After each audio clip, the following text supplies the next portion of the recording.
Okay, good evening. I'm going to call this meeting to order. If you would just join me for a moment of silence.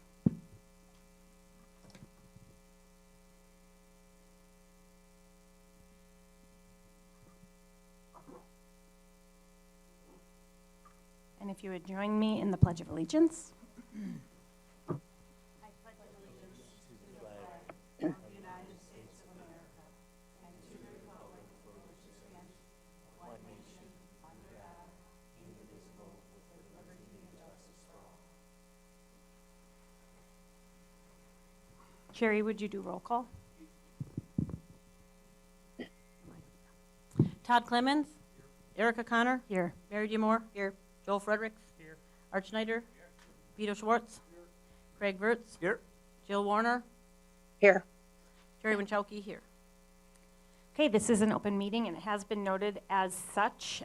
We are going to rearrange the agenda order just a little bit because we have some friends here with us from Big Bend and they have a presentation that they're going to kick us off with.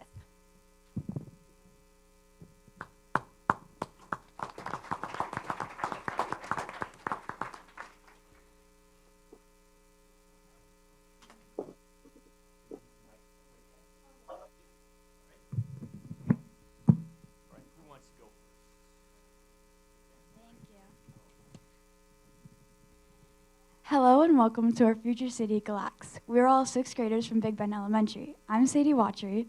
I'm Aubrey Lane. I'm Nolan Spangler. I'm Charles. I'm Mary. We made this city for a competition called Future City. This is a project-based learning program where 6th through 8th graders students create a city 100 years in the future. In this program, we research all about cities, how to design and build them. In this way, we all become engineers. In the Future City process, we had to write a 1,500-word essay, create a presentation, design a project plan, record a presentation video, have a virtual Q&A with the judges, and most importantly, create a 3D model from recycled materials. Each year, the students get a challenge that they must solve. This year, we had to have a circular economy. A circular economy is a way to eliminate waste and pollution, design products to be reused or repaired or remanufactured, and to generate our natural resources. It required shifting our thinking and involved everyone and everything, governments, businesses, and individuals. Circular economy is big with using the 3 R's, reduce, reuse, and recycle. One way we use the circular economy in the city is our Waste Management Center.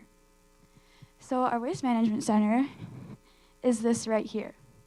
In this, we have garbage trucks, and these garbage trucks go to our residential zone over there, and they pick up all the waste the residents make, and they come over here and drop the garbage into this conveyor belt.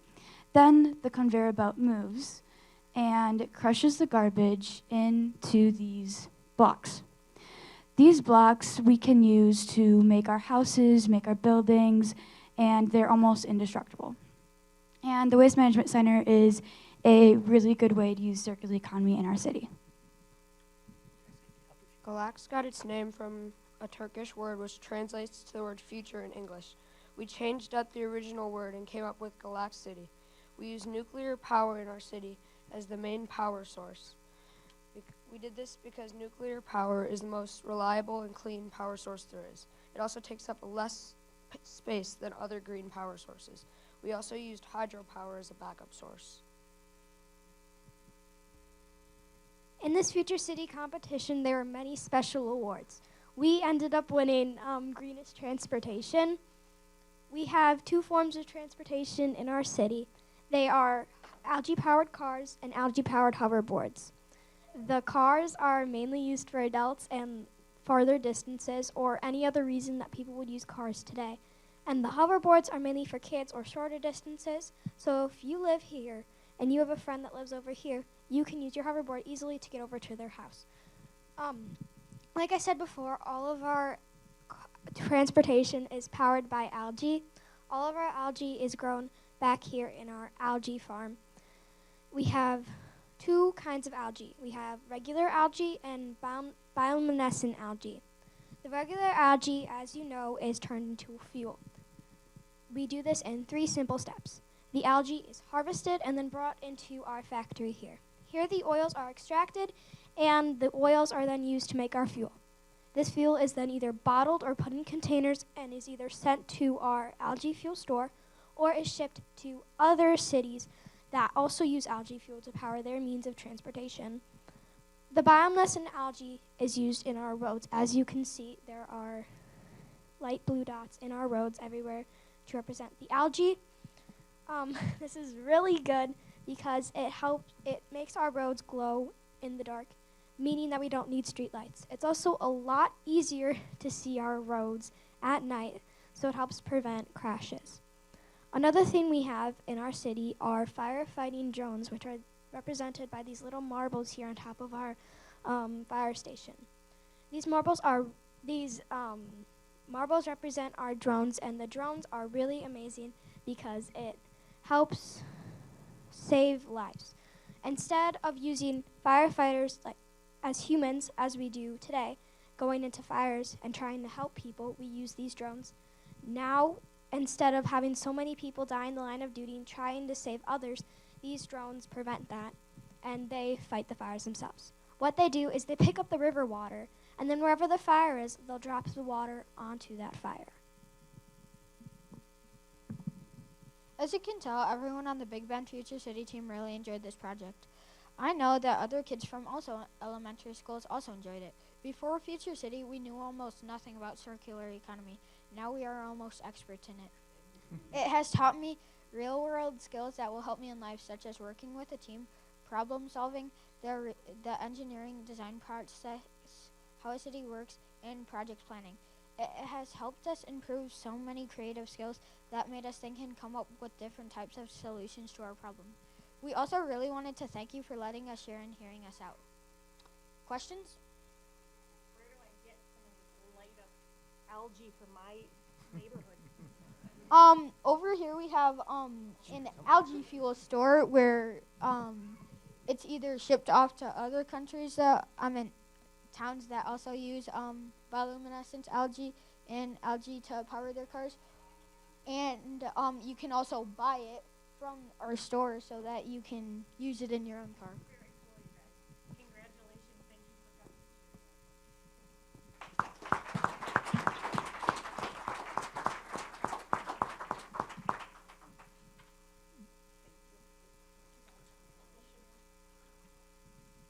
So great job, guys. And we also want to thank Mrs. Kimenow. Mrs. Kimenow is the advisor for Future City group. And you guys won the Best Transportation System Award. And I understand that this is a 6th, 7th, and 8th grade competition. And our 6th grade team beat all those other teams. And there were at least 49 other teams. Is that accurate? Yeah, that's an impressive accomplishment. Nice job. Very cool.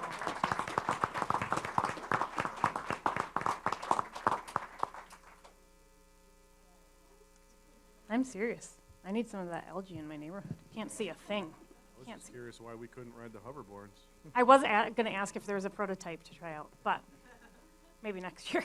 All right, so I'm going to move us into citizens' comments. We have just a handful, just a reminder, you can come up, have a seat at the table, speak clearly into the microphone for us, and you will have 2 minutes. Mary will be keeping track, and we will go ahead and we will start with Dale Porter.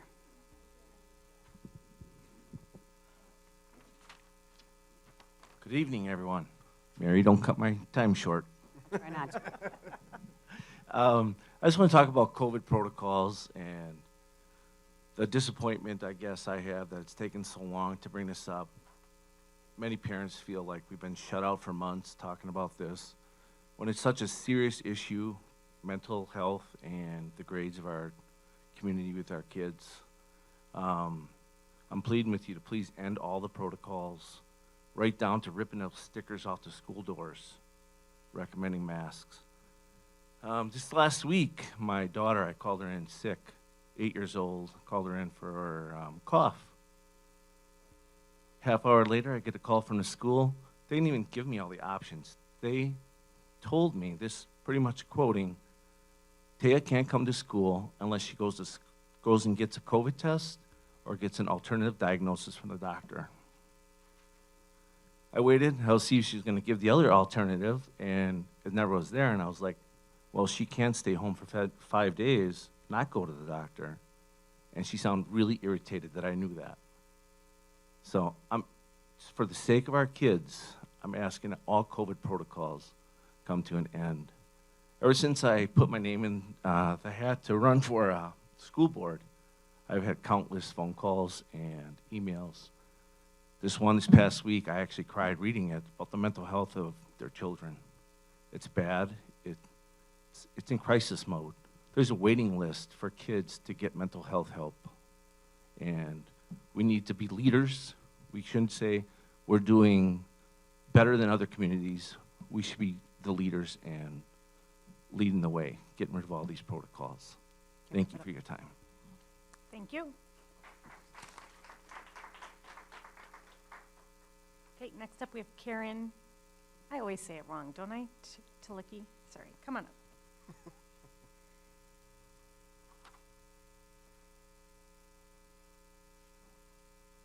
I actually have a couple of topics to share, so. All right, so I just want to thank you for respected board members for the opportunity to speak tonight. My name's Karen. For those of you who do not know me, I welcome you to take a stand and hold the line.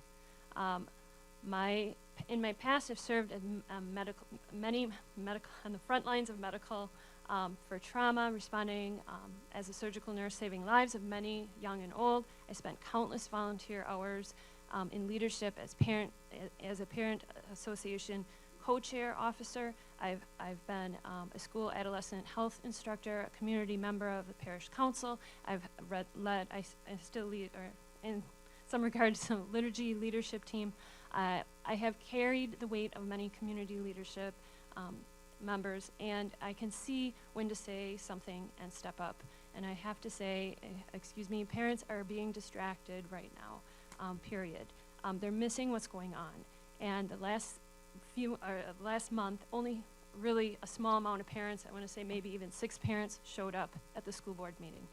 Many parents are placing attending the extracurriculars above the meetings. Parents are not understanding the actual education frameworks that are in play, like CRT, SEL, cultural responsive teaching, and it's being changed over the course of years from in front of our very eyes. Parents need to be devoted to attending the school board meetings at least one day a month. Many do not, they say we do not have CRT here.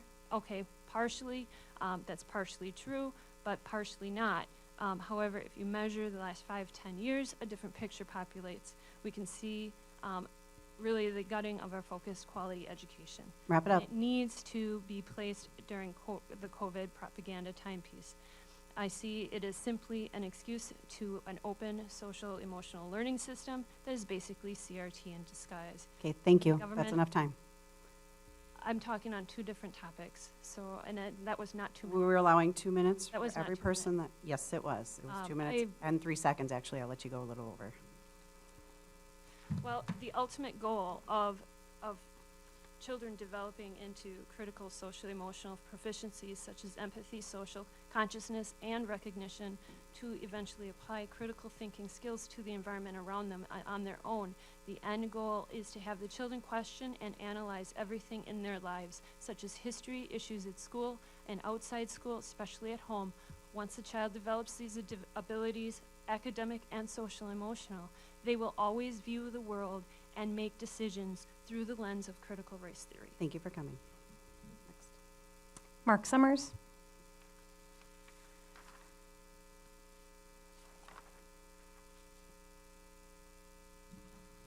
Good evening. Now y'all are in trouble.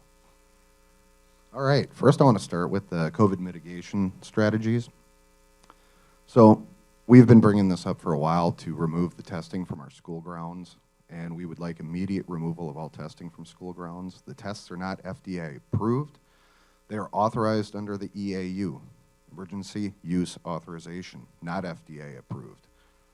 But if we can't take those out, and it seems like we've been asking for it for a while and it has not happened, if immediate removal will not happen due to the acceptance of federal funds, then full disclosure of the toxins and the harm they cause must be provided to parents. Full disclosure, okay?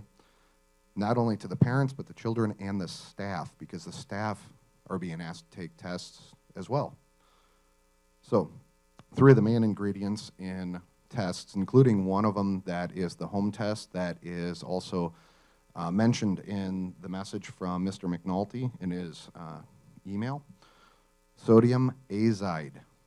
It's in home tests. This chemical is used in home tests to trigger a chemical reaction to detect the presence of coronavirus. This chemical causes hypertension and can be fatal. Other harmful effects are decreased mental status, seizure, coma. I can't even pronounce half this crap. And also cardiac arrest. Mild effects are nausea, vomiting, diarrhea, headache, dizziness, temporary loss of vision, palpitation, and temporary loss of consciousness or mental status decrease. Ethylene oxide. This is supposed to be used to sterilize swabs. This chemical is known to cause lymphoma and leukemia. 10 Graphene seconds. oxide. This is used in PCR swabs and all COVID-19 vaccines. The same disclosure should be done for vaccines. VAERS data should also be disclosed to parents, children, and staff. Keep in mind, VAERS is reporting only 1%. Okay, wrap it up. Vaccines are not FDA approved. Again, EUA. Okay, thank you. That was over 2 minutes. Next. Carolyn Simon.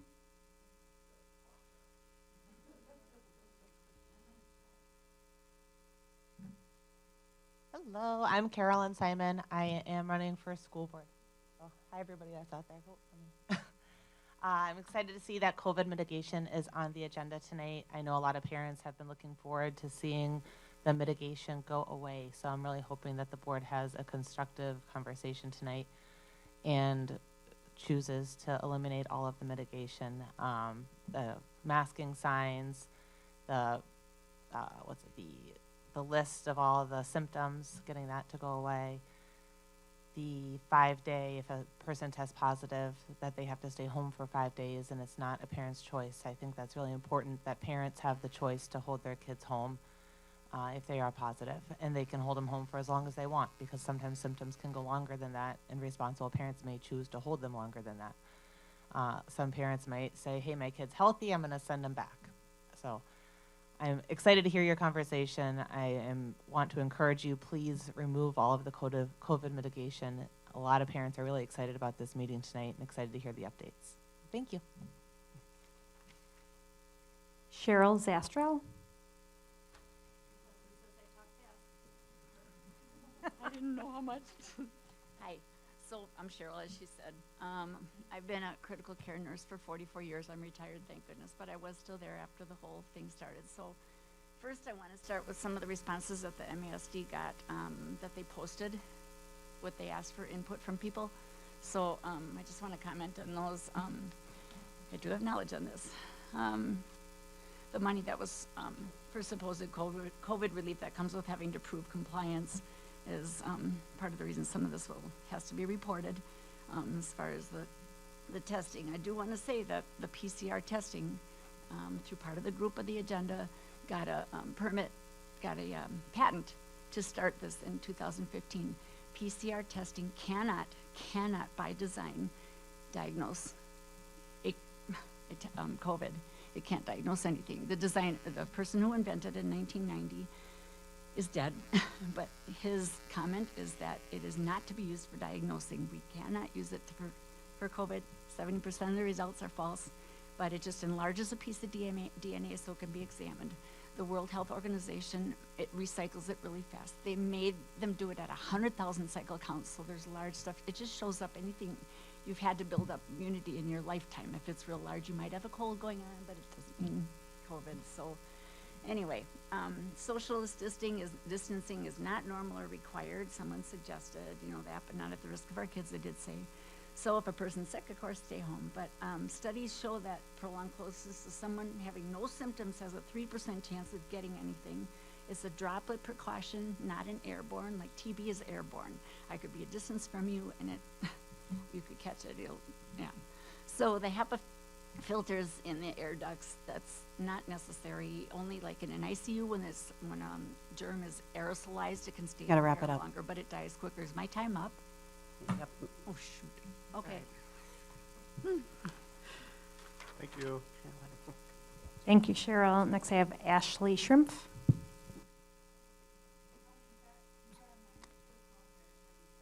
Right, Yeah, so that's- Ashley's going to speak You're on gonna- small territory okay. detachment, which is later on the agenda. Okay, so we'll hold off on you and cross you out here.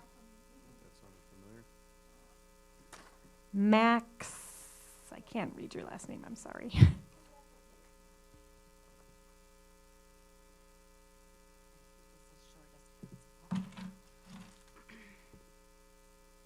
I'm vertically challenged here.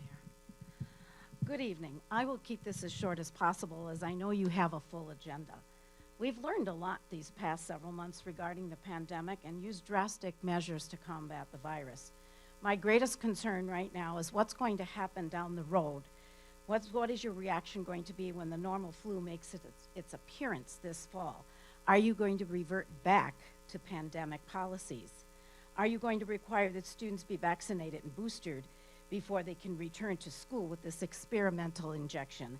And the reason I say experimental injection, it took 25 years for the chickenpox vaccine to be developed. At the current moment, we have a flu vaccine that is only 40 to 60% effective, and less than half of the U.S. population chooses to get one. And roughly 20,000 Americans will die of the flu or flu complications. Science is pure. It doesn't flip-flop. However, politicians do. And where is the illustrious Dr. Fauci? Last I heard, he was opening a flip-flop shop in Florida with the useless CDC. This is the same charlatan, and sad thing that the majority of the people believed him because of all the multiple lives that were fed to them through fear and intimidation. I recently learned that the Poison Control Centers issued a warning on COVID-19 tests, and you just heard about the toxic materials that it is to both children and adults. Does this ring a bell? I seem to recall a citizen coming forward the last 4 months reporting this very same thing, along with the dangers of prolonged mask wearing, ridiculous quarantines.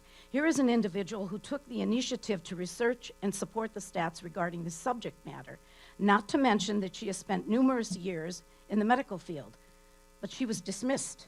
This response was, yeah, 10 seconds. we hear you. This was demeaning. You should give her the respect and listen to her concerns. Regardless of the recommendations that are presented by the CDC, which will be regurgitated by the local health department in the future, you, the school board, are independent and can dictate your own policy. Just remember, a wise man makes his own decisions. An ignorant man follows public opinion. Thank you, Max. Okay, we're going to move forward. We're moving on to consent agenda. I am looking for approval of school board meeting minutes of January 31st, 2022, and approval of voucher numbers 135908 to 136448 in the amount of $2.259 million and change, $2.2 million and change, and receipts for January 2022 totaling $17 million and change. Do I have any questions or concerns? Hearing none, they are approved by consent. And then we will move into presentations, and we have our student rep report.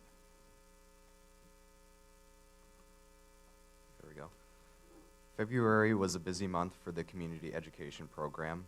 Adults and children learned to play ukulele together on Tuesday nights in Fun with Strumming class. Likewise, they are offering sign language classes to both students and adults on Saturday mornings. Community members are also engaged in workouts in the post-holiday binge boot camp class. Big Bend hosted various after-school classes related to the holidays, this month being Crafty Cupid Crafts class. Finally, the popular weekly indoor winter walking on Sundays came to a close on February 27th. At Mukwonago High School, Josie Stokowski, a sophomore at MHS, made history by being the first female to ever qualify for the boys' WIAA Division I state tournament. That's awesome.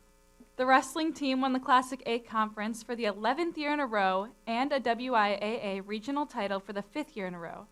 As a team, they came up short, losing the sectional finals to Stoughton in the final match.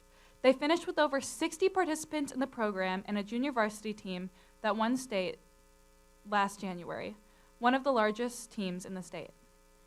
The team's 930s 2022 competition began this weekend with a powerful showing at the Sussex scrimmage for robotics.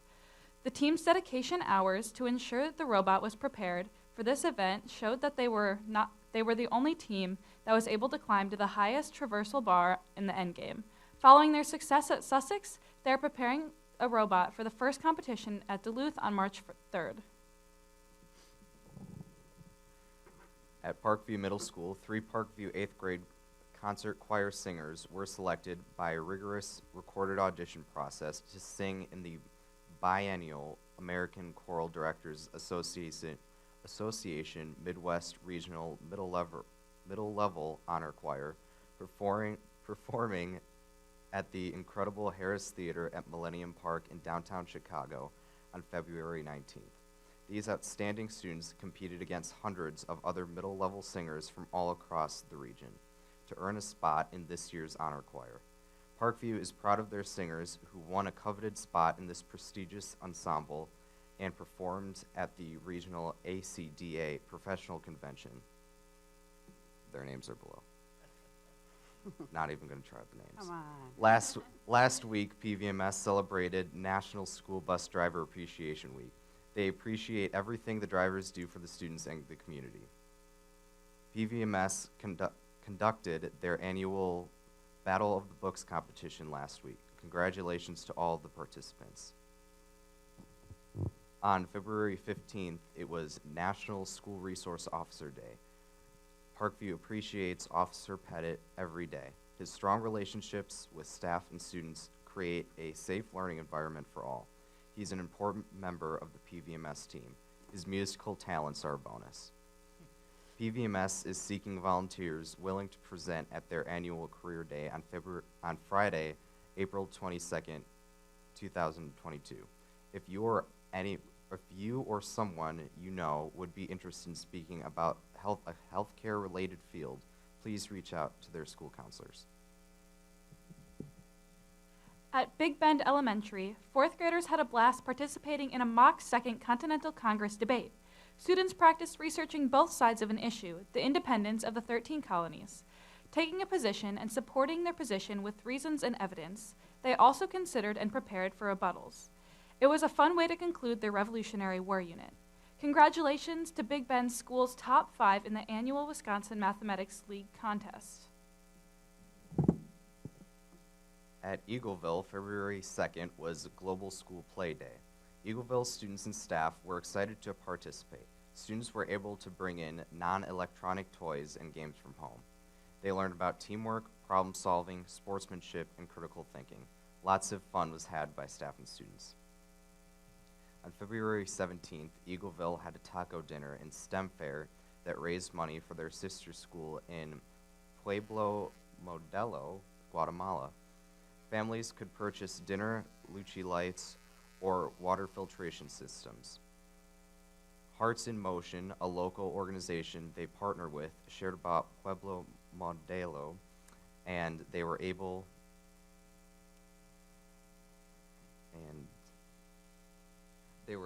to raise over $1,500. Eagleville celebrated the 100th day of school in classrooms and by reading the book Be Kind Altogether. Ms. Hoyne then challenged students to complete 100 acts of kindness for 100 days of school. They hosted their second family book club of the year. Families read Harry Potter together, participated in family discussion questions and challenges. Then they celebrated together. At Prairie View Elementary, students participated in Random Acts of Kindness Week from February 14th to the 18th. To show kindness in the community, students and families brought in donation for Hoover's House. The items brought in included paper towels, blankets, unopened dog food and treats, collars, and dog bowls. There is a picture attached showing all of the items that were dropped off. Tuesday, February 22nd, 2022, students were encouraged to bring in $2 or 2 coins for the Mukwonago Food Pantry to celebrate Tuesday. Students also took 2 laps outside for some fresh air, as their theme for this year was Prairie View Walks Together with Kindness. Prairie View's 5th and 6th grade students performed for guests on Wednesday, February 16th during their band, orchestra, and choir concert. To welcome the guests, the MHS Shades of Blue performed while guests found their seats. The new 5th and 6th grade singing club at Prairie View also performed at this event. All groups did a fantastic job. Thank you to Riley Robertson, Naya Clemens, and Alexa Zakatansky for all of their hard work. Congratulations to Jamie Lang, a 5th grade teacher at Rolling Hills Elementary, for being recognized as the Rotary Teacher of the Month. They honor her dedication, hard work, and positive impact she has on her students. Jamie is a shining example of the outstanding teachers they are fortunate to have in the Mukwonago Area School District. Mrs. Lang talked about her experience as a co-teacher in an inclusive classroom, as well as her work with the Raptor Way team. Rolling Hills also acknowledged Black History Month by spotlighting influential and prominent contributions of African Americans to U.S. history. Among those spotlighted during morning announcements were Hiram Rhodes Revels, Jackie Robinson, Barack Obama, Kamala Harris, Ruby Bridges, the Little Rock Nine, I believe that's Essence Moore, Mary Copeny, Maya Angelou, and Martin Luther King Jr. Lastly, Rolling Hills would like to express their gratitude to the Greenwald Performing Arts Center in Mukwonago High School for giving them the opportunity to perform their 5th and 6th grade band, orchestra, and general music concert on the big stage. They are so lucky to have such a wonderful venue to perform. The students and parents had a wonderful time. At Section Elementary on February 23rd, they hosted their annual project fair. Over 130 students, grades K through 6, participated in this event. The project fair is a chance for students to learn something new and share something that interests them with everyone else. Students projects could be about anything that interests them. Projects include science experiments, travel, history, animals, sports, books, and more. On the evening of February 23rd, students displayed their projects for the school community to view and answer questions about their projects with those visiting the fair. Sections PTG held its annual candy bar bingo at Mukwonago High School on February 11th. This fun-filled event included a dinner, bake sale, silent auction, raffle, and multiple games of bingo where the winners received a candy bar of their choice. This event raised over $5,000, which helped support PTG programs and events for students. Due to icy weather, the events to celebrate Tuesday on February 22nd, were held on the 23rd and renamed Take Two. On this historic day, students wore ties, tutus, tennis shoes, and tube socks. At 2:22 in the afternoon, students participated in a 2-minute and 22-second dance party. Thank you, you guys. Okay, we're going to move into our public hearing on the small territory detachment request. So Tom has a memo. If you look under your action items, under the small territory detachment, you can have some more information about this process and about the SHIMP request.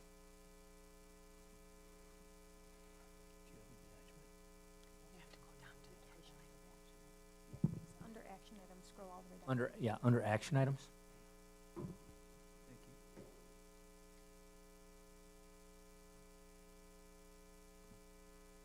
It's Tom here. I'm sorry, did you guys want me to chime in here? You're here. Always. Yeah, Tom, why don't you kick us off? All right, so as a part of this process, the Shim family is here, and we will present, give them the opportunity to address the school board with their reasoning and rationale for the request. So we'll hear them out at this time to hear what they'd like to tell us and their reasons for wanting to attach to the Mukwonago Area School District. All right. We want our property to be part of the Mukwonago School District, mostly because we love this community and we want to be part of it. Our property borders it doesn't border against the Mukwonago, but at one point it did until a new subdivision was put in between. Our address is Mukwonago. Our kids go to St. John's Lutheran right here, and the middle school, high school, everything is closer to be in Mukwonago, so that's where we've just been part of this great community, and we want it to be official as far as, I mean, everything from tax dollars to go towards the school our kids will open enroll to, bus systems to be able to have the opportunity for the kids to take the bus until they're old enough to drive to the high school. So pretty much we love the community. We're just outside. I mean, on our property we can see the houses that are all in the Mukwonago School District. So we just ended up being in Kettle Moraine currently, so. Does anyone have any questions? So now would be the time to ask Ashley the questions, because later when you discuss your decision, then then you would not ask her questions. So now you want to ask questions. We're happy you're in Mukwonago School District, or not trying to be in Mukwonago Yeah, School District. yep. So, are we setting a precedent by doing an island? I don't know that. Would this be a precedent? So Tom did include a map in your packet, and you can see our school district boundaries and then where the Shimp property is located. And generally, one of the first questions that we ask is it contiguous? Is it touching? Is it connected to the district? And it is not. Oh, it is close, but it is not. So yes, you would be establishing a precedent to answer your question, Craig. So there's 7 criteria that are spelled out in state statutes for a situation like this. And those 7 criteria are the geographical characteristics of the affected school districts, including estimated travel time to and from school for pupils, the educational needs of all children residing in the affected school districts. If territory is proposed to be detached from one school district and attached to an adjoining school district, whether the proposed detachment will have any adverse effects on the program currently offered by the school districts for which the territory is proposed to be detached. The testimony of and written statements filed by the residents of the school districts, the estimated fiscal effect of the proposed reorganization. In this case, it's not a collection of properties. It's a small property, relatively speaking, to the size of both school districts. So a lot of this is de minimis. The fifth criteria is whether the proposed reorganization will make any part of the school district's territory non-contiguous. So those are the criteria that ought to be considered. In the past, we have had, I think it was about 3 years ago, we had a property that was non-contiguous in the Eagle District that was looking for the same situation. And it just makes the situation different. At that same time, 3 years ago, when we had 2 properties. One was touching our border. They were in the Norris School District. They proposed to be attached to ours. The Norris School District agreed. And since they were already on our border, we accepted them. But when we went through the Eagle situation, the Palmyra Eagle School District did not, their school board did not vote for that, did not allow that on their end. And our school board echoed that. We also said no. So at that time, we had asked ourselves, are we going to set a precedent by allowing islands to enter our school district? Because when we go that route, we're ultimately responsible for transportation and for busing. And it's just typically not what school districts do. Not saying it can't be done, but it's just historically speaking, people have been slow to have understood that they aren't setting precedent if they take this route. I got a question. Did you check to see how far it was to the schools, to the Kettle Moraine schools? Yes. The middle school and the high school of Mukwonago is closer to our home than the middle school and the high school to Kettle Moraine. Did you see how much? By how much? The high school is, I would say, roughly half a mile closer to Mukwonago, but the middle school, since it's all the way in Dousman for Kettle Moraine, I mean, we're looking at half the time to come to Mukwonago middle school versus going all the way out to middle school for Kettle Moraine. Don't suppose you happen to go talk to all the people in the subdivision about joining? So that's the hardest part, is like half of the people are trying to build. So it's kind of like a weird, like, up and coming subdivision where I can't really, like, find which ones. I mean, there's like 3 homes that people for sure live in, but not where they have children at the moment. So I don't know. I guess the couple people I've talked to, they just don't really want to get involved. So, I mean, I've tried, and I mean, I go for runs and workouts all the way through Fields Crossing in that area, and I mean, it's so close, everything in Mukwonago.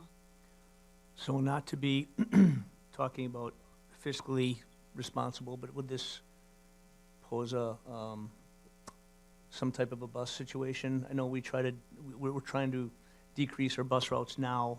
Just asking the question. Would that be? Well, correct. So we would be responsible for transportation. With their children currently attending St. John's, we would look at, we do have some buses that pick up St. John's students, but in terms of boundaries of how far we go, if it's outside of an existing bus route and we have to create a new bus route to pick up those students, that's a pretty costly, that can be a pretty costly move there. So we would likely offer a parent contract in lieu of yellow school bus transportation. It gets, what is just something to keep in mind, if in this case, it's close to our border, but not on our border. If there was another family that lived on the north end of, say, the Kettle Moraine School District, again, we would be responsible for transportation, and you're not trying to send your school bus through another school district just to get to your own. It is unusual, but we would bear the responsibility of transportation. Ashley, it looks like you already went to the Kettle Moraine School Board meeting. How did that go? It did not go well. What it came down to was, my understanding was, more or less they didn't think any of you guys would agree to it, and the tax dollars. So what their school district is getting from our property is too valuable of an asset for them to just even look into any of this. So they kind of wrote it off, and that was the end. So. But do both districts have to agree? So what happens is if Kettle Moraine would disagree and we would agree, then it would go to the DPI, the Department of Public Instruction. And typically, school districts who get this type of request, if it's not a contiguous offer, they deny it, because the reverse can also happen. And so there are parents who may want to go to, who live north of North Prairie and are closer to Dousman Middle School than they are to our middle school. They could request a detachment to, from our district to go to Kettle Moraine. And we would deny that, more than likely. Our board would deny that, and then we would hope that Kettle Moraine would do the same. Does anybody else have any questions? Okay, so we will discuss that later in executive session. No, not in executive session. That's an open session, an action item on the agenda, small territory detachment.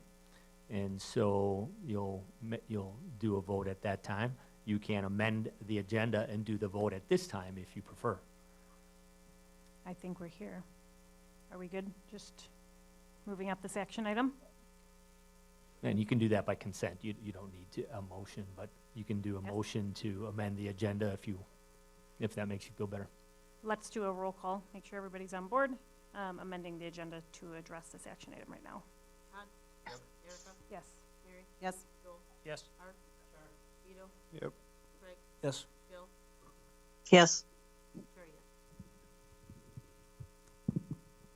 Okay, so the proposal on the table is whether or not to grant or deny the small territory detachment request. I would make the motion, that we deny this request. I'll second. As much as I want to see you stay in the district, you can drive here, right? I mean, you'd love to have you. You know that's that. what I do anyways. I'm planning on sending the kids to St. John's through 8th grade anyways, so. Joel would pick up your kids once a week if you had to. Okay, that's a deal. Okay, I have a motion and a second. Any other discussion? Okay, all those in favor say aye. Aye. Any opposed? Aye. Sorry, Jill. Any opposed? Motion carries. Thank you so much for your time. Thanks, Ashley. Thank you. All right, so we will move back to Student Learning Committee update.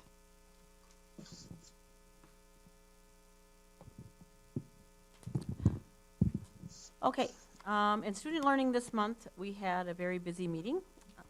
We had Kelly Kosnevsky come in and did an update on the 5th and 6th grade Chromebooks, and as of shortly after spring break, all of our 5th and 6th graders will have Chromebooks assigned to them to take home. We also had a update on our GEDO program, and so far we've had 13 students who have successfully graduated with this new program, and there should be more of them by the end of the year.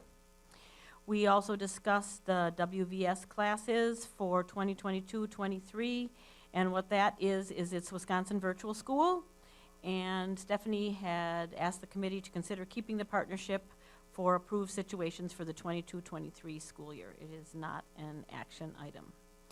Our next item, I'm going to defer to Stephanie.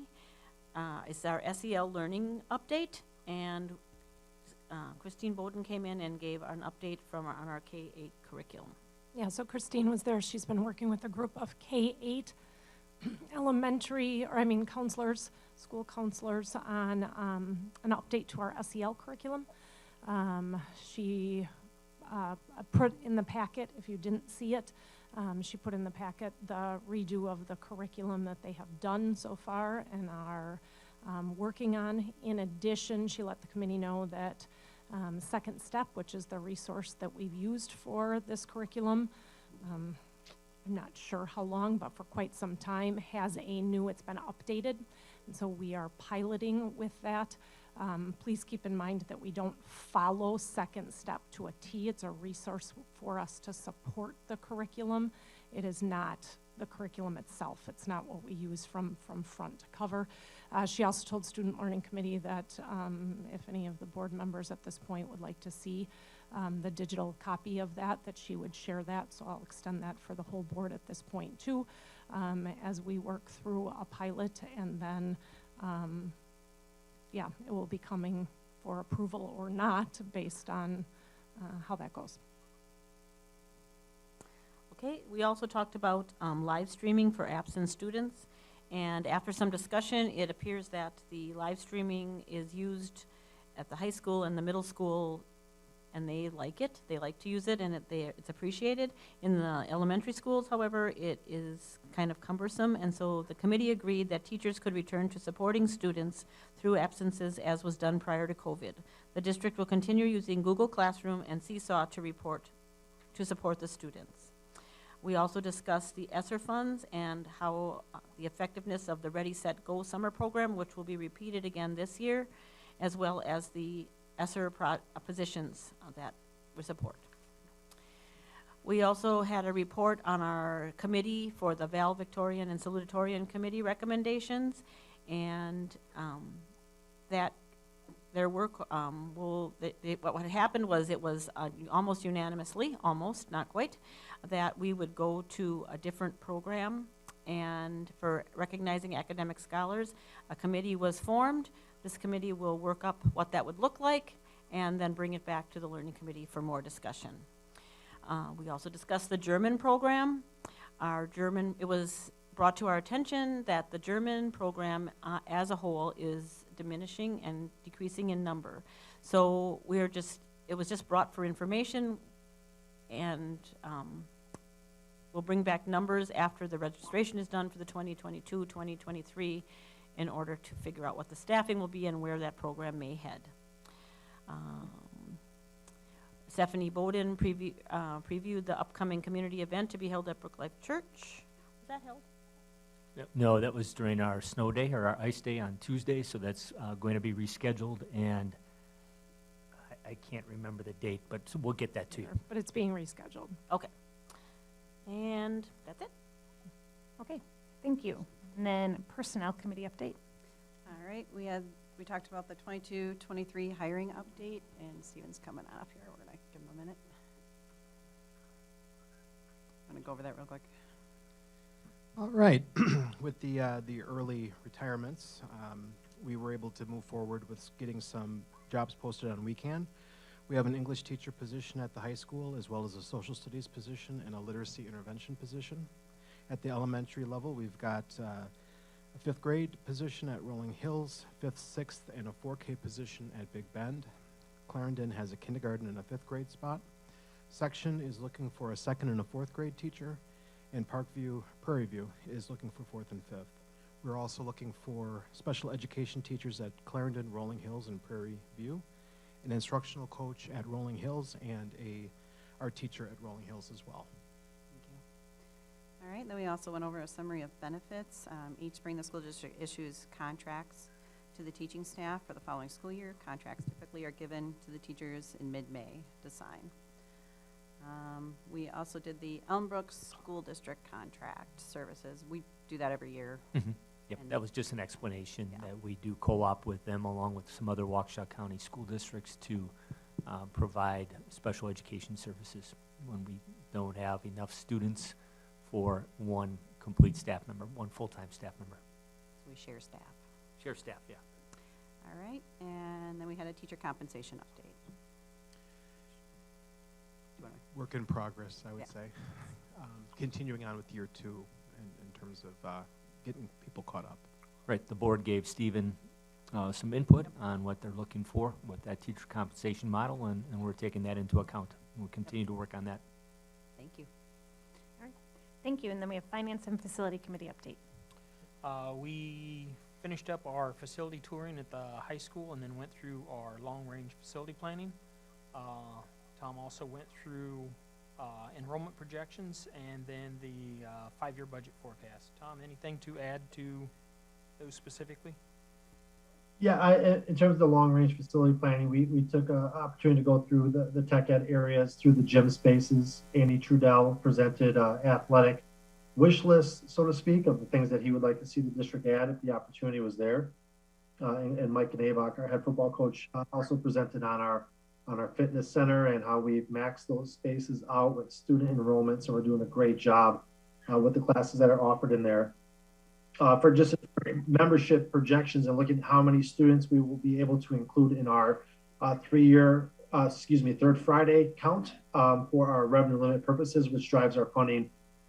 We have good optimism to believe that our numbers will increase, but not enough to say it's going to grow incredibly or immensely. We're going to plan conservatively to assume that we'll have zero growth, although the reality is we'll probably grow a little bit, but it'll help us build a conservative budget where we won't assume we're getting more money than we'll actually have. Just in terms of the budget, we looked at a few scenarios there as we adopted our budget assumptions in January. And we assumed the main drivers of the budget are going to be salary increases and health insurance increases. So assuming that we have a 4% increase of salary and health insurance, we have somewhat of a deficit for next year, something that we could certainly handle, but the ongoing effect is difficult unless state government acts on the biennial budgets. Following this upcoming year, our 5-year outlook doesn't look great. So we really need to work on talking to our state legislators about increasing our state revenues in the next biennial budget. Right now we're frozen, and with the inflation we have, it's tough. It's no different than any private business. You know, I hear a lot to run it like a business, but it's certainly tough when we have no additional revenues to manage our operating budget. Okay, thanks, Tom. We are going to move into action items, and the first one we have is appointments, resignations, and retirements.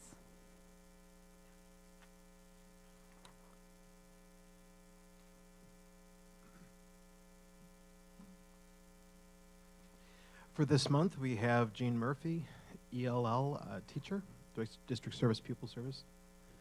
Sue Hoffman, first grade teacher at Prairie View. And for resignations, we've got Heather Borgen, first grade teacher at Big Bend, and Stacy Butala, physical education teacher at the high school. Second. I have a motion and a second. Any discussion or comments? Yeah, I have a comment, if I may. We certainly want to thank our retirees, Jean Murphy and Sue Huffman. Many of you know Sue. She's been with us for, I want to say 17, 18 years, and she has taught at Prairie View for the last several years and has done a variety of different grade levels and has done an outstanding job at all those different grade levels. So we want to say thanks to Sue and wish her the best in retirement. And then also the same to Jean. Jean hasn't been with us as long. Done a great job in a very difficult position, though. Thank you. Todd? You have one quick question. With the resignations, are we losing them to another district, or what are they doing? Two retirements. The resignations we can talk about in executive session. Okay. I'm just curious if we're losing them to other districts. Okay, so I do have a motion and I have a second. All those in favor say aye. Aye. Aye. Any opposed? Okay, motion carries. Waited for that one. Okay, and we're going to move into COVID mitigation measures. Oh, so much to say here. Did you have anything you wanted to start with, Sean? So if you take a look at my memo, I'm not sure that you had time to do that. First and foremost, we're in much better shape today than we were a month ago or 6 weeks ago when we came back after, I guess 8 weeks ago when we came back after Christmas break. Right now, as a matter of fact, updated from Friday, we have no students and no staff that are positive. So much better shape. And I also mentioned that in the memo, Waukesha County Health Department has informed us that they're changing their COVID-related procedures. They made the determination to focus their efforts on COVID outbreaks in schools. So when there are a lot of positive cases in a classroom or a school, that's where they're going to focus their efforts. They are no longer informing us when students are positive. So that's something that we had relied on since the start of the pandemic, that when a student tested positive, Waukesha County Health Department would inform us. Parents would often inform us as well, but Waukesha County would be the official informer. And so then we would start our procedures.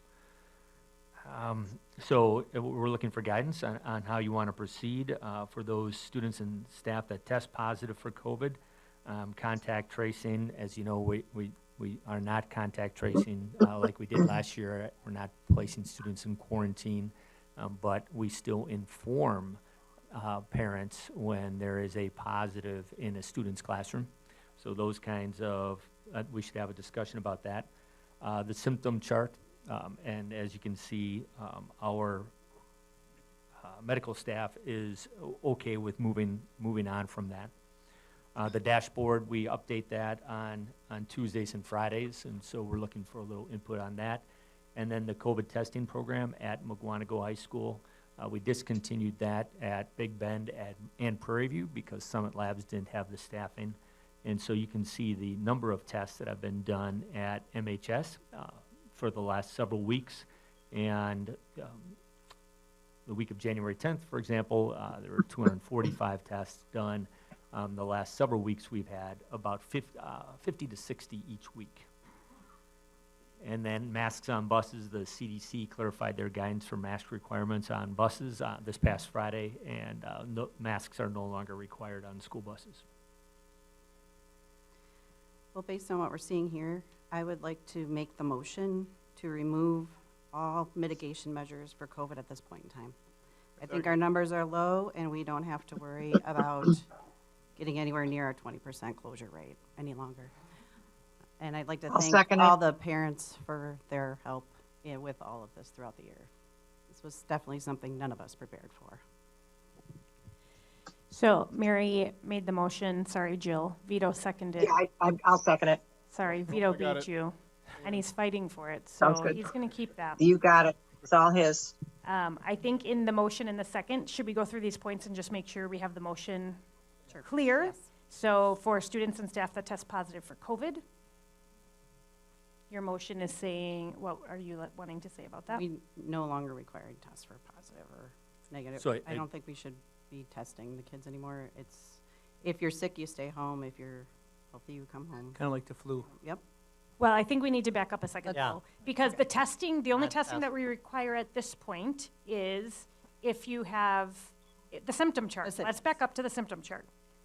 Does your motion do away with the symptom chart? Yes. Okay, so symptom chart gone, which would then mean there's not a requirement for a test to prove that you're negative to come back. Correct. Well, I don't want to. If you're sick, stay home. She said all. Okay, yeah, everything. I'm just going through each step. I want to make sure that it's all very Clear. clear so we are able to communicate this well. So in terms of you have symptoms, but not necessarily COVID, you don't have to get tested to prove to us that it's not COVID. Okay. Students and staff that test positive. So we know that they have COVID. You're saying what? If you're sick, stay home.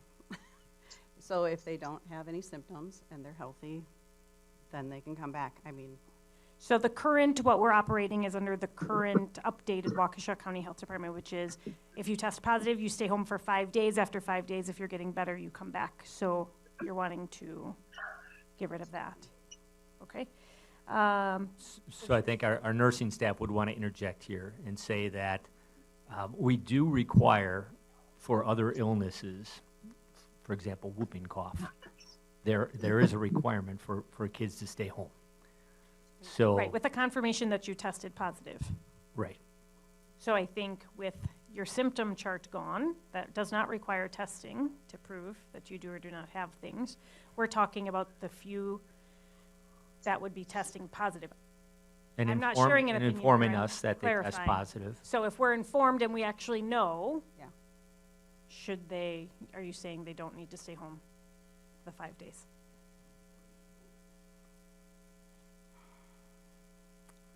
I mean, we currently have 0 cases in We the have schools. 0 cases. So I We were don't, down to, I understand, that's why the memo is asking for clarification, because we have to proceed with how we're going to inform parents, and we know that some parents are going to be uncomfortable with the lack of mitigation measures, others are more comfortable with it. And so, Is there any other things other than whooping cough that we require people to stay home from? With? I would think, well, I mean, if you call in and say my child tested positive for influenza A or B, you do stay home until you're feeling better. Like, that's just kind of the common kind of process, right? Like, Deep if, free for can you guys keep it down for us out there? so I mean, So there's a whole list of Wisconsin childhood communication diseases that the nursing staff provided to me. I'm not sure which ones actually require people to a mandate to stay home. You know, there certainly are some that are recommended to stay home. You know, like if you're vomiting and diarrhea, you know, it's 24 hours, fever-free, that kind of thing. But I'm looking at But getting back to mononucleosis, normal, mumps, pink eye. getting back stuff. to normal is if your parents think you're sick, you stay home. you stay home. Given all the mitigation measures that are available these days and things that you can take and fix, I think that makes sense to do. Go back to normal. There's plenty of therapeutics and stuff. I'm just trying to define normal right now, what that means in Never terms of. happen.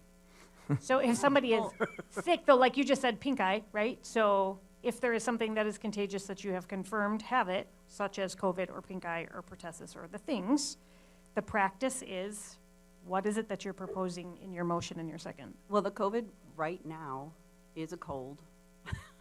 Or you're not, it's not the same as it was before. The COVID that's out there now, sorry, what variant? Omicron? The Omicron. I mean, you can have the cold or you can have Omicron. You're not going to know the difference.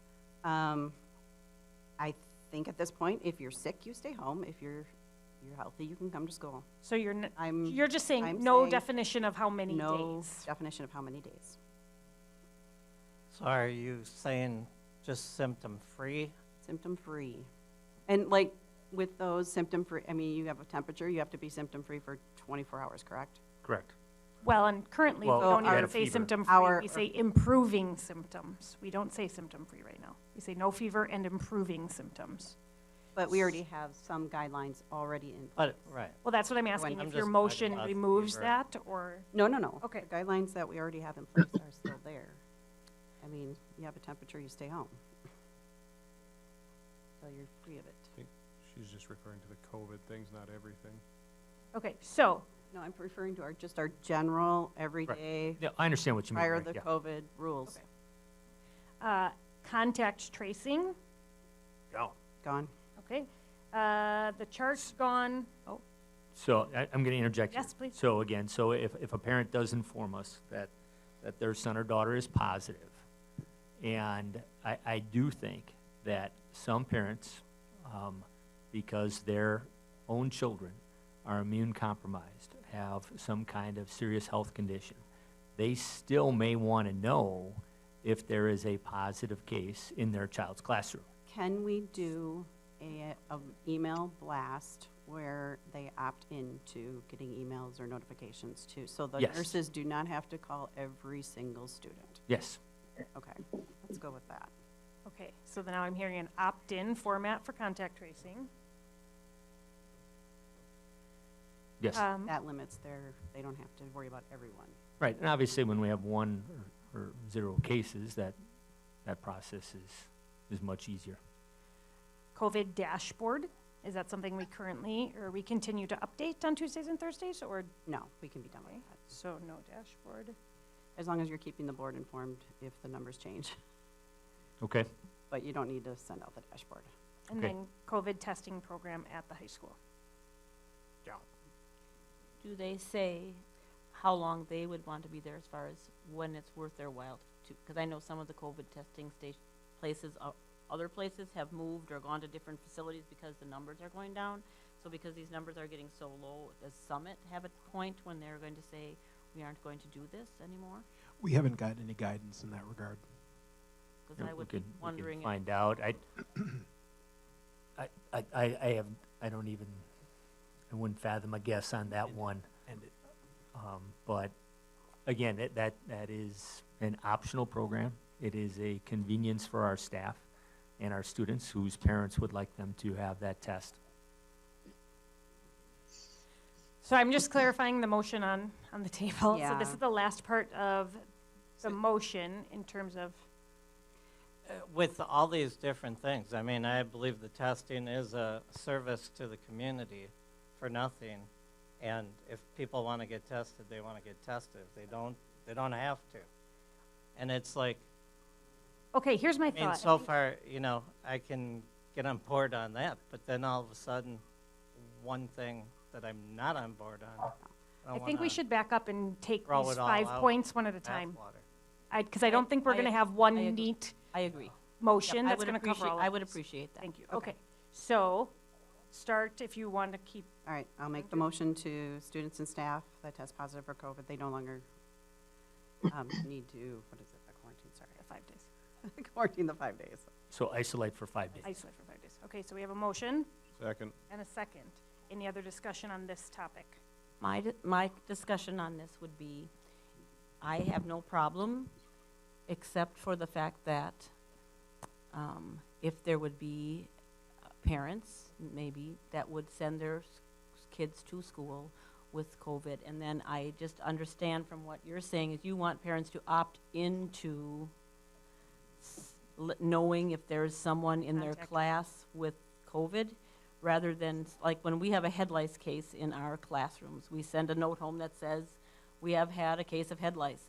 And that's what they're doing now. It's a letter, it just goes out. It's not like, I think it would be more complicated to opt in and figure out who is than to just, if there's a class, you send it out. Just, if that's what we're doing, we've been doing it, and. Well, they're not sending letters. I mean, they're having to call each. No, and they're not calling. At the elementary level, my understanding is that it's letters informing of a classroom. Yeah, it is a letter. It's not a call. Emails, right. Emails. Yeah. Okay. Okay, but that's the next one. So let's just do the students and ahead. stuff that test positive for COVID and what that isolation may or may not look like. So the question with, if the nursing staff is saying get rid of the symptom chart, why would someone get tested now? Yep. If they thought they were ill and wanted to know for their own. Right. Right. And that's where the community, I mean, we're not just concerned with just the students and staff. It's everywhere. We're a public school. We're offering this to the community. But you're They need talking to about do- the testing. They You're need to talking do about the something testing. for work. But they we're need to going, do we're talking something about for this. traveling. They Talking need- about Right. something else. We're Yeah. talking about. So Right. That's down the line. my question, okay, so the motion and the second on the table is that students and staff that test positive for COVID no longer need to isolate for 5 days. they're allowed to return to school as symptoms improve. They must be symptom-free They when must. they return to school. We don't even say that right now, though. We say your symptoms have to be improving because coughs can last forever. True. And allergies. Allergies. I love those allergies. Okay. Okay, yeah. All right. Repeat your motion as, All right, students and staff that test positive currently isolate for 5 days and are allowed to return to school on day 6 if they're symptom-free. My motion is to eliminate the isolation for 5 days when they are symptom-free or when they are free of what our normal protocol was before, prior to COVID. And so I think if you say improving symptoms or symptom-free, I think that will That'll cover work. it. Okay. Second. friendly to your second. Okay, so that's what we're voting on the table. Any other discussion on this one point? Jill? Nope, I'm good. All those in favor say aye. Aye. Aye. Any opposed? Okay, All right. first one. Second, about contact tracing when somebody has tested positive. Some discussion has been either an opt-in program or leave it. I'm pretty sure the middle school and high school is doing. So the middle school is still informing, the high school has pretty much eliminated contact tracing. So then at the elementary, a letter goes out if there was a case in a classroom. Well, an email goes out. An email, thank you, an electronic letter. I guess, I don't understand why we would even have, I guess is the nursing staff gonna be okay with still sending those emails out then to the class? If we're not gonna do it at No. the high school, we're not gonna do it at the middle school. So again, I Normal. think in this case, what you mentioned earlier was that we would have an opt-in program.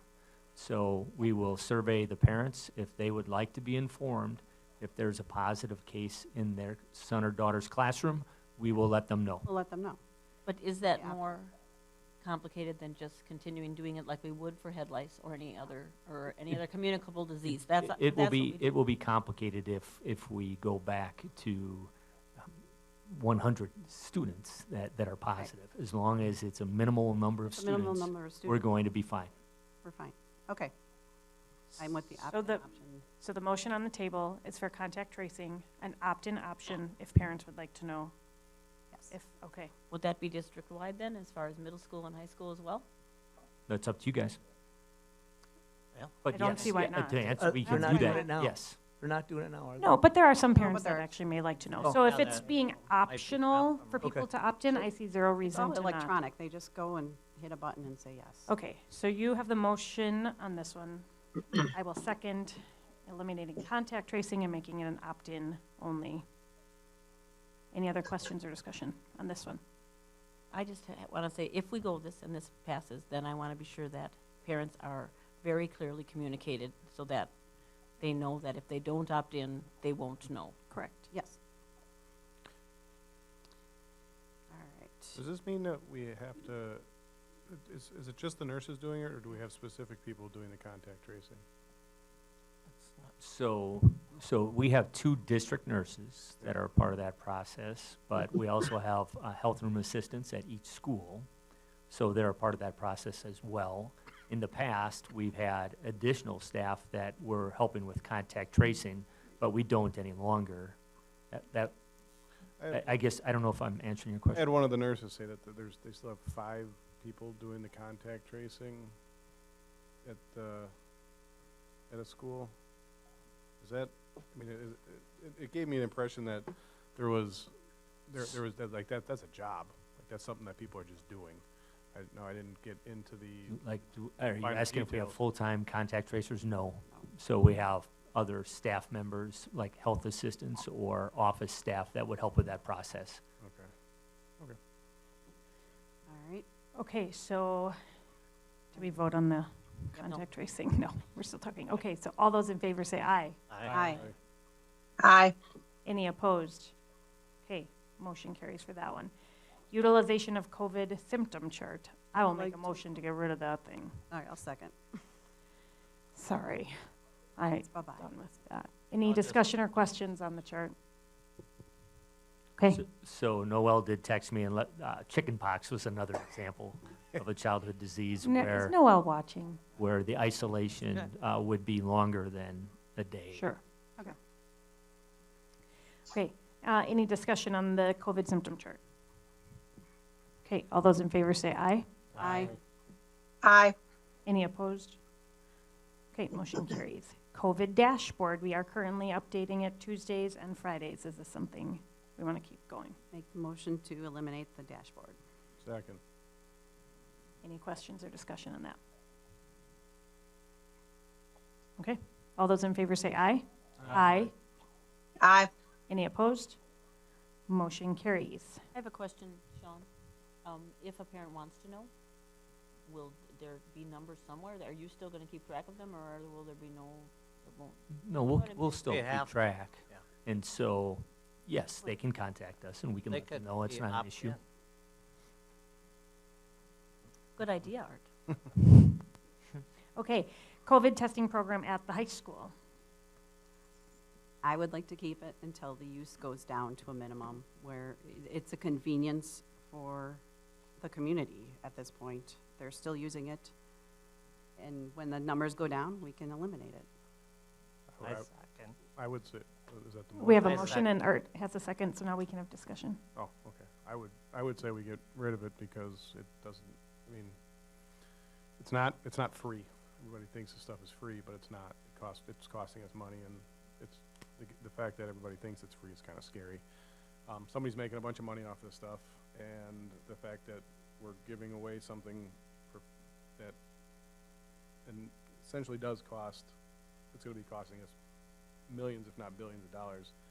At the end of the day, I don't like the precedent. I don't like sending people the message that, yep, it's all free. We've been doing it for 2 years.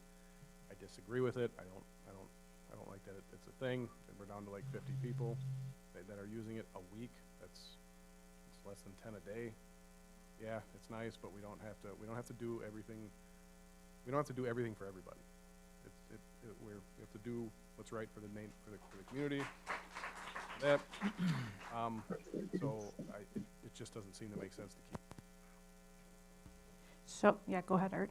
It's free to the people using it, and I would like to stay with it. It's a service to the people. So can we clarify, like, I think in your comments you're saying it's not free. I mean, you're talking at a federal level, right? Because I think we also need to clarify here at the district level, because we get a lot of these questions. No, we don't make any money off of testing. No, we don't get any kickbacks for having it here. No, we're not required to have it here. This is a service that at the beginning of the school year, this board offered to help those who are interested in it. And now without a COVID chart, there is zero testing that needs to be done like mandatorily for any reason. So it's simply as an option for those who are maybe educated about it and want to use it, that they would be able to. I will tell you, I was at Walmart and I was looking for a test to buy and you couldn't. And the cashier told me, you know, you can just go to the high school and get that test done. So I was like, okay, the community is well aware that it is here, it is available. I don't see a problem with extending it for a short amount of time any longer until the numbers go down. It is not required by anybody. Erica, Our usage, the usage here at the district. What's the number? 60. No, what's the number that's acceptable to say, okay, get rid of it? I think Summit will close it when they no longer are able to. So when the company finds it financially not in their best interest, that's when we get rid of it? Unless there's Doesn't seem like a good policy to me. I think if we're going to get rid of something, it should be our decision, not the company making the money on its decision. Oh, boy. So at this point, there is a motion and a second on the table to continue the testing. So that's the discussion that we're having as to whether or not the testing remains inside Mukwonago High School, available for community members, completely optional. Can we add a number to that? And when it's going to be? What's our goal line? Where's the goal post? Where do we call it done? Is it 30? Is it 10? Is it 5? Is it 40? What do we call? All right, now it's not worth it. Anybody care to weigh in? Obviously, mine is. So that depends on the motion and the person who makes on the motion if they choose to amend their motion and if the second is still considered so. Need a number? We can say 20. I think they might pull out before that. But I think without us testing the kids, that might go down. But I know community members are using it that, work still requires, a lot of workplaces require to get back to work, and it's a convenience for a lot of people. How much are these tests at Walmart? 30 bucks at Costco. For two, like it's a box of For two, yeah. The government just sent forward. So why would you go to Walmart or Walgreens if you can get it for free? Because they're sold out instantly. Mm. Because you can't always find them. Because if you're traveling to other states, you have to go get tests to get on a plane sometimes. Walgreens. And Walgreens is free. So yeah, some people. Walgreens is and it's, easy. Some and it's, people. and it's free. Free. Travel over oceans. Okay, so any other comments or discussion on whether or not the testing program remains in the high school until we hit 20 tests or less a week? Art, is that friendly to your second? Okay. 20 seems kind of low. 20 seems low to you? It seems very low. 20 is We're at 57 already, and if we're not going to start, we're going to stop testing kids. We'll probably be there in a week. If we, or well, It's maybe fine longer with than a week. I think the numbers are pretty It's low still, at 57, and you can go to Walgreens, you can go any, I mean, you can, the government was mailing tests out. So, I agree with you. They're more readily available. I would say initially my thought was, who cares? Leave it open. People can go and use it. It's a service. I do maintain that. Nobody has to do it. They can be educated on their own. I will also say that in January and February when this discussion, or not in February, this is February, January when this discussion happened, there were 3-hour-long waits all over town. So it would have been, I thought, ridiculous at that point in time to shut them down. It is more readily available, so I am fine with the number. I think 20 is low also. I'm with Todd, but this is your motion. Sorry. Do you want to change it, or are you keeping well, it what at do you 20? think is fair? I'm not hearing anything from anybody else. I think all day in, all day out, you're going to get 20 probably, because there's always going to be 20 people if you're talking the whole district, so. It's actually weekly, but they're only getting them 50 per week. 50 per week. I think a long time, some of your numbers might be high too in there, because a lot of people, like you said, for work had to get tested, so that was an option. And I know a lot of workplaces now that the mandate's gone and stuff have started to relax some of those. So what's the number that's And good they'll for be you? less, and then they'll drop 20. I put a number on it, I'd say Away. 50 if I was going to put a number on it. We're going to be there in no time. I think at 50, you might as well just be done with it. Yeah, Agreed. I do not. I think I'm No. going with it. It's like a roll call vote is in order. 20's not even. I think 20 is. let's just do 20 and then see where we are in a month. I bet you we're done it by the time we don't even meet again for this. So an update in a month? Yeah. Keep it a month, update it at that point, and we'll see where we're at. Yep. Because if people are using them of their own free will, we'll find out. Ooh, Yeah. quick question for Tom. Let's- I'm hearing that, Is it about this? yes, just out of curiosity, Tom, the Esser funds, are they attached to anything testing? No, Sweet, not whatsoever. thank you. ESSER funds aren't attached to vaccines, to testing, to masks, to nothing. They're not attached to Thank you, Tom. You bet. Okay, so, Tom, did you have something else? No, Okay, so we have a motion on the table that says keep testing unless it drops below 20 per week, and we will revisit this in 1 month, If we even need to. if we even need to. Art, you're still second? Yep. Okay. Any other questions or discussion? Okay, all those in favor say aye. Aye. Aye. Aye. Any opposed? Yes. Nay. Okay, so we have 6-3, it passes. Do you need to know? So I think we probably should clarify that. So we have eight school board members. And so, or do we have 9? We have Jill's here, nine. Oh, yeah, she voted We sorry. nine. still have Yep. 9. So, Nine. sorry, my bad. Who were the 3 no's? Todd, Vito, and Todd, Craig. okay, got it, thanks. And then we don't have to do anything about the masks on the buses because they're not required, and I don't think we've been requiring them anyway. It's not our policy. It's not Right, it's not our policy, deal. that's Dousman. So that was just an update. Okay. WIAA has their own WIAA. rules, and we can't touch any of those, unfortunately. Sorry. Okay, so as for COVID mitigation measures, I think we have covered everything. Am I missing anything? For COVID? No, okay. Then we are going to move on to Neola policy updates. All right, on February 14th, we reviewed 3 policies. The first of which was the process for which board members could request information. And it was determined that we would use bylaw 0143.2 to process those requests. And we also took a look at where the conflict of interest for board members, where that language landed in all of the recent updates. And it is stated in very general terms in 0144.3, conflict of interest. It's just in very, very general terms, but it was pulled out of 3120 and 4120. So those are the updates in regards to the policies. They moved forward with a positive recommendation on our personnel committee meeting. I would like to make the motion. To accept those? To accept So it, yeah. I will second that. Any other questions or discussion? Okay. All those in favor say aye. Aye. Aye. Okay. Any opposed? Motion carries. MHS Coaching Handbook updates. All right, on February 14th as well, we reviewed the Co-Curricular Handbook. And the 3 big changes that occurred was we did add a code of conduct section that we took from the staff handbook and put that in there just to make sure that the expectations were clear. We also put a heavy emphasis on staff, including volunteers, get access to and are to see that upon hire, have access to it. And then there were just some light updates that were made, and those are in red, so you can see what updates were made, and they were for clarity's sake. That they didn't change the substance of the meaning, but just for clarity. I'd like to make a motion. Second. I have a motion and second. Any questions or discussion?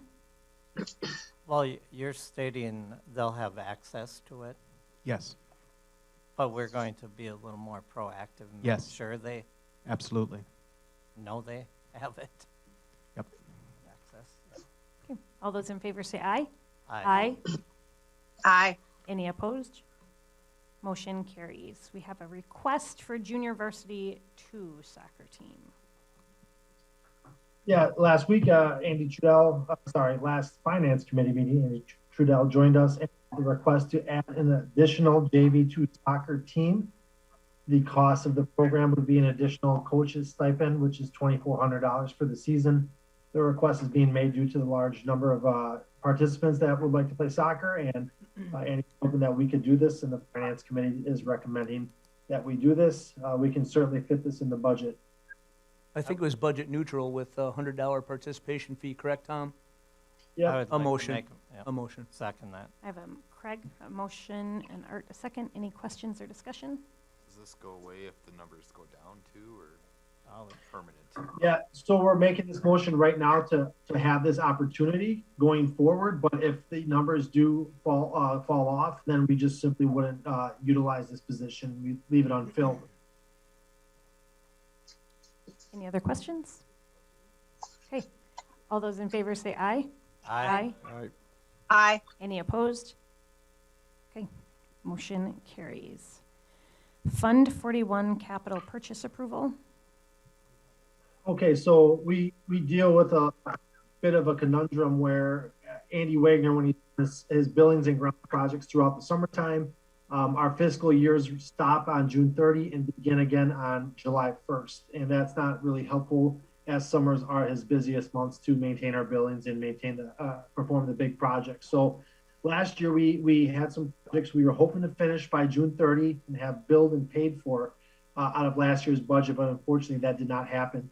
We left $150,000 of unused budget in last year's Fund 41 budget, but those projects were approved by the board. We accomplished those projects, but we just need the accompanying increase. So we left money behind last year unused. We'd like to just roll over $103,000 of that $150,000 for 2 specific projects here. So we're looking to increase the Fund 41 budget by $103,000 to a total of $1.833 million. The Finance Committee is recommending that. I motion we move the money. I'll second. I have a motion and a second. Any questions or discussion? Okay. All those in favor say aye. Aye. Aye. Any opposed? Motion carries. Moving on to Dousman Transportation rate increase approval. Okay, so we've been approached by Dousman Transport, and they are looking for a rate increase to the current rates that we have in place right now. The request that they're making is to provide a $1 increase to all drivers' hourly rates. We analyzed the area and all surrounding school districts to see what are they paying their school bus drivers, and we were second from the bottom. Our starting rate of pay is $16.50 an hour. That was behind every district around us, with the exception of Oconomowoc, who's at 16 an hour. Rumor has it that they're going to increase theirs as well, but I can't say that for certain. So this 2% rate increase would, again, move the starting rate of pay to $17.50 an hour to put us more in line with the market and provide a $1 increase to all of our existing drivers to maintain retention. So Larry Kirkley, the president at Dousman Transport, showed me each driver's wage and how this would be affected. So this is solely to provide a raise to our drivers. I would like to make that motion. I'll second. I have a motion and second. Any questions or discussion? Okay, all those in favor say aye. Aye. Aye. Any opposed? Motion carries. MASD audit, the memo of understanding approval. Yeah, so we have a memorandum of understanding, which is just our contract that we have with our audit firm, Hawkins Ash CPAs. We've done 3-year contracts with them. Our 3-year contract is now concluded. They've completed their audit for the 2021 school year. So as we move forward, we need to find a new auditor or renew our deal with them. So we have a offer from Hawkins Ash to continue our relationship with them. It's my recommendation that we continue to work with them. They're familiar with us. They do a good job, in my opinion, and I appreciate their partnership. They help us along and they provide a good service there. So we have a 3-year contract to continue on with them for this current school year. Once the school year is concluded, audits will begin, and then another 2 years thereafter. I'll make that motion. Second, I will say that the audit was well done, and we had 0 irregularities. Thanks for not going to jail, Tom. Let's keep it that way, right? No slush funds. Okay, so I have a motion and a second. Any discussion or question? Oh, those rates are really good, so. All right, good. All those in favor say aye. Aye. Aye. Any opposed? Okay, motion carries. And our last action item is the Esser Plan of Approval. Okay, so there is a plan that I presented here, and I have a memo in your packet to get approval from the school board for our Sr3 Plan. So our Sr3 Plan altogether, we're proposing a plan to bring $3.8 million of spending that's being provided by the Sr3 grant, and it addresses we reached out and got feedback from staff members, from the community, from families. We took all their input. We had over 199 responses on a survey on ways that they would like to see us spend that money. I worked through that and found 17 themes. I summarized that input, and I presented a proposed budget on February 15th at a public hearing. I looked for further feedback from those in attendance about what they'd like to see changed or modified or amended. And ultimately, we are keeping that same plan in place. We think it honors what the community is looking for, and most importantly, what kids need. So we are spending these dollars to help academic recovery commence, to help kids with their mental health. And by and large, that is the plan. So we bring this plan before you tonight for your approval. We are not allocating every dollar. We will continuously revise this. We will look to see if there's other ways we should be doing things differently. We'll do this as we build our 22-23 budget and also the following 23-24 budget. So this is our plan at this time. We feel it's a good plan. It's 3 years altogether, our current year and the following 2. So we're looking for your approval at this time. I make that motion. Second. We have a motion and a second. Any questions on this plan or any discussion?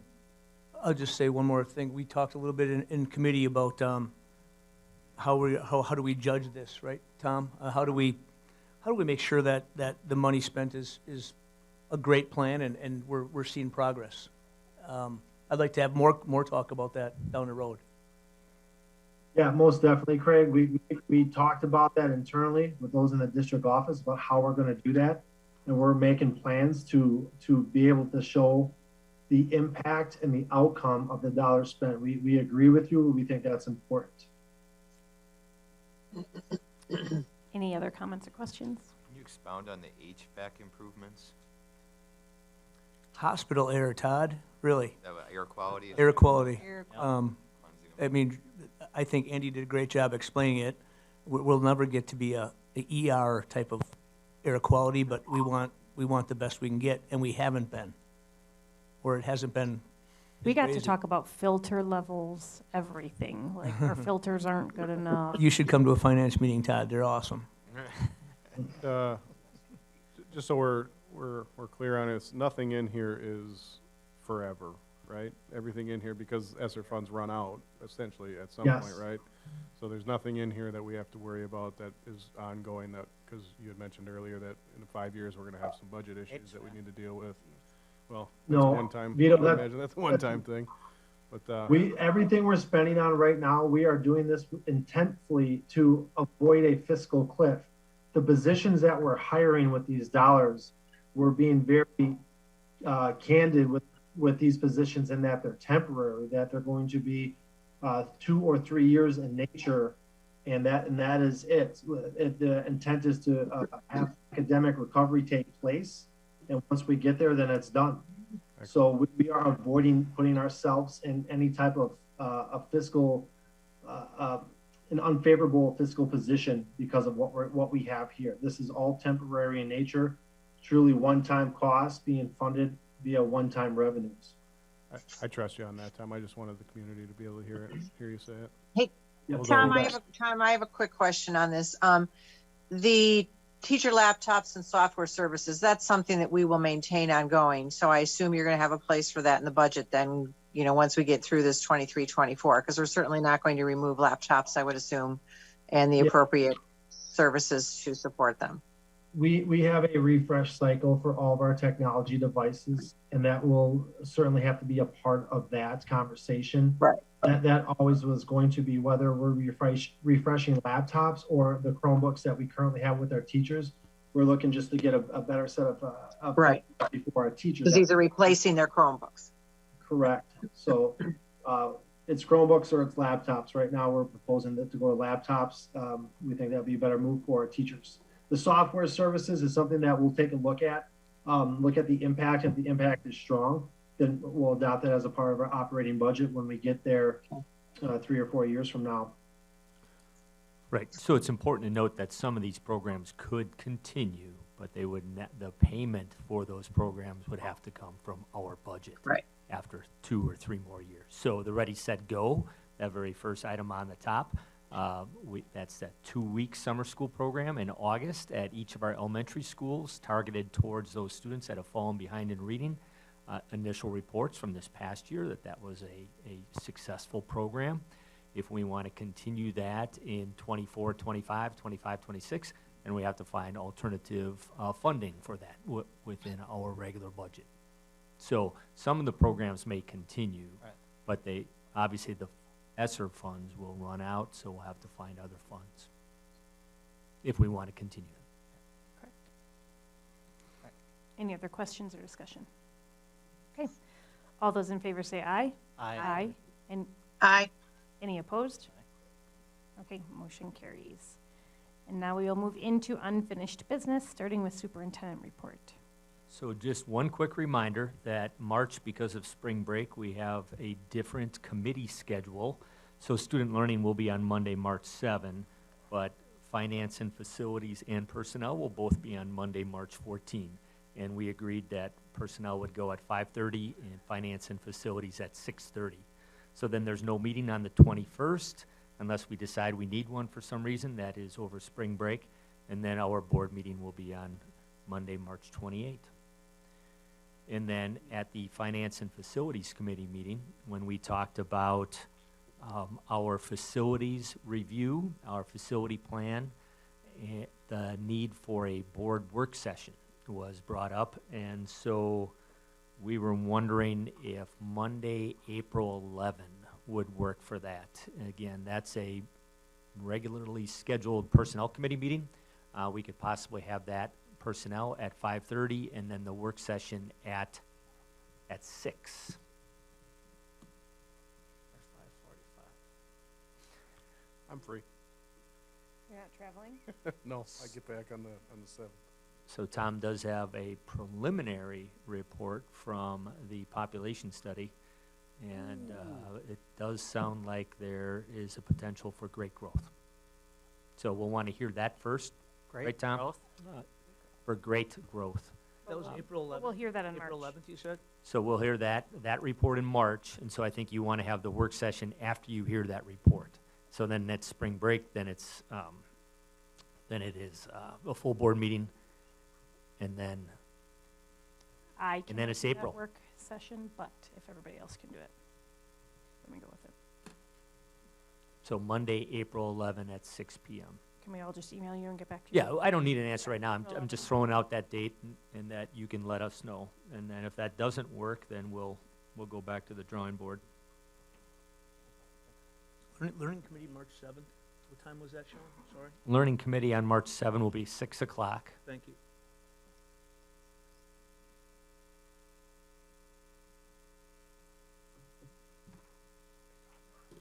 Personnel's at 5:30 on the 14th. I know you're excited. I have nothing. Okay, so then I'll go on Legislation and to our correspondence. recognition. So we do want to congratulate, we have some WASB awards tonight, and as you're aware, WASB recognizes board members for achieving certain levels of professional development. And so we want to congratulate Cherry, who has reached award level 3, and Jill Warner, who has reached award level 2. So congratulations to both of them.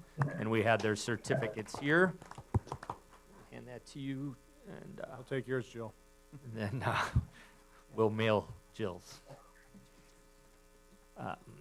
Just a few more groups that we want to recognize, and our student reps already talked about Josie and for that great accomplishment with the wrestling program. But I also wanted to mention that Cody Gable and Zach Elishewski also qualified for the state tournament this past weekend.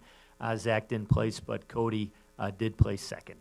So he lost a heartbreaker on Saturday night. That was a tough one, but a fantastic season. Second place, and so congratulations to him, Zach and Josie, and the wrestling program had a fantastic year. But they're not the only ones. Our Mukwonago High School cheer team, congratulations to them. They placed first in their division at the Wisconsin Association of Cheer and Pom Coaches state competition in Oshkosh, and that is the first time that our cheer team has placed first and brought home that state title, so congratulations to them. February is Career and Technical Education Month, and we have a couple of our CTE programs, our extracurricular programs, that have been doing a fantastic job. First, Deca, our Mhs Deca students competed in their state competition in Lake Geneva last week.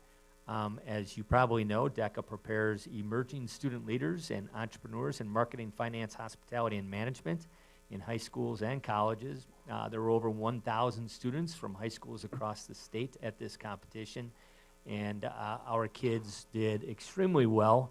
MHS students Caitlin Henning and Olivia Sween took 6th place in the competition and qualified for the international competition at Atlanta, Georgia at the end of April.